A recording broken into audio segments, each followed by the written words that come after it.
দর্শক স্বাগত আমাদের আজকের পলিটিক্যাল টকে। আমরা আজকে আলোচনা করব মধ্যপ্রাচ্য যুদ্ধের মধ্যেই কেন ইরানের সবচেয়ে ঘনিষ্ঠ মিত্র চীন সফরে গেলেন যুক্তরাষ্ট্র। আমরা জানি যে মধ্যপ্রাচ্য যুদ্ধের কারণে চীনের সাথে যুক্তরাষ্ট্রের দূরত্ব বাড়ছিল এবং বিশেষ করে আরেকটি যুদ্ধ সেটি হচ্ছে তাইওয়ান নিয়েও যুক্তরাষ্ট্রের সাথে চীনের দূরত্ব বাড়ছিল এবং দুই দেশ যখন একে অপরের উপর বাণিজ্য নিষেধাজ্ঞা নানা ধরনের শুল্ক আরোপ করছিল তখন এই যুদ্ধের মধ্যে বিশেষ করে মধ্যপ্রাচ্য যুদ্ধের মধ্যেই চীন সফরে গেছেন যুক্তরাষ্ট্রের প্রেসিডেন্ট এবং যুক্তরাষ্ট্রের প্রেসিডেন্ট যখন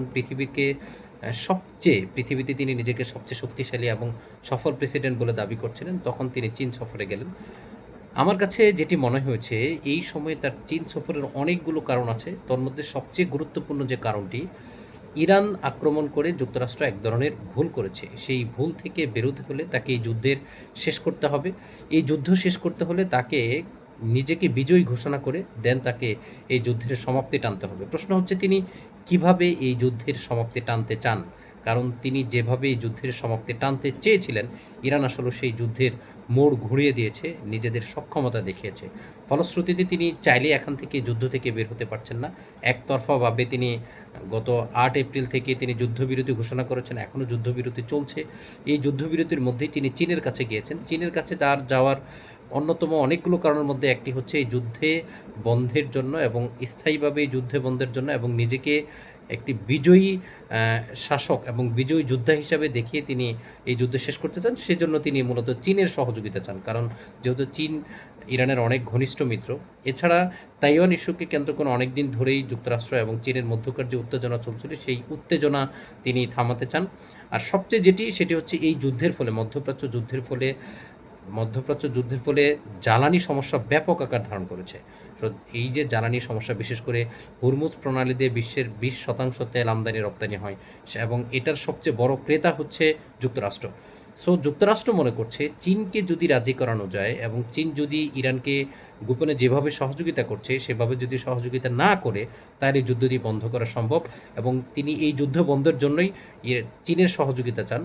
তার অনেকগুলো কারণের মধ্যে একটি কারণ হচ্ছে বাণিজ্যিকভাবে যুক্তরাষ্ট্র যেভাবে ক্ষতিগ্রস্ত হচ্ছে, এই বাণিজ্যিক ক্ষতি থেকে নিজেকে উত্তরণের জন্য, দেশকে উত্তরণের জন্য, এই যুদ্ধ বন্ধের জন্য এবং নিজেকে বিজয় ঘোষণা করানোর জন্য চীনের সহযোগিতা চান।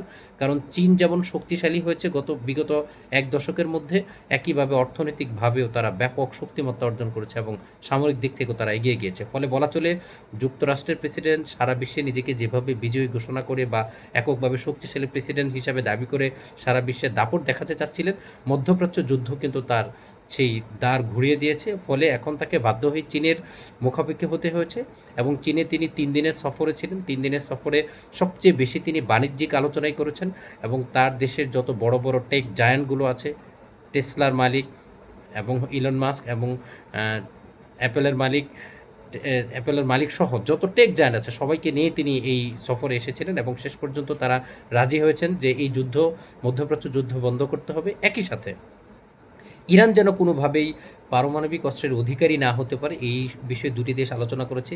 চীন তাকে সেখানে যে প্রতিশ্রুতিগুলো দিয়েছে সেখানে ফুললি প্রতিশ্রুতি দেয়নি যে যুক্তরাষ্ট্র যেভাবে চাইবে যুদ্ধটি আসলে সেভাবেই বন্ধ হবে বা শেষ হবে। চীনের প্রতিশ্রুতি এরকম যে ইরানের সাথে আলোচনা করেই এই যুদ্ধের একটি শান্তিপ্রিয় সমাধান চায়। সো যুক্তরাষ্ট্রের প্রেসিডেন্ট অনেক আশা নিয়ে যেভাবে তিনি চীন সফরে এসেছিলেন, তিনি নিজেকে যদিও বলছেন যে তিনি সব কিছু পেয়েছেন, আমার ব্যক্তিগতভাবে মনে হচ্ছে বা আলোচনা বা সেটি বিশ্লেষণ করে যেটি মনে হয়েছে তিনি আসলে সেভাবে সফল হননি। কিন্তু তার এই সফরের মূল উদ্দেশ্য ছিল মধ্যপ্রাচ্য যুদ্ধ, বিশেষ করে ইরানের সাথে যে অসমাপ্ত যুদ্ধ তিনি শুরু করেছেন সেটি তিনি শেষ করতে চান। এটির পুরো নাটা এখন নির্ভর করছে ইরান এবং চীনের উপর। চীনের সহযোগিতার জন্যই তিনি এক দশক পরে বাণিজ্যিক চুক্তিসহ নানা উদ্দেশ্য নিয়ে তিনি এই সফরে এসেছিলেন এবং তিনি এই সফর সফল বলে দাবি করে তিনি নিজ দেশে ফেরত গেছেন।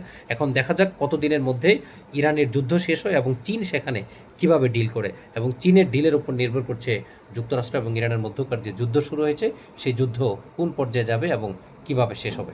ধন্যবাদ সবাইকে।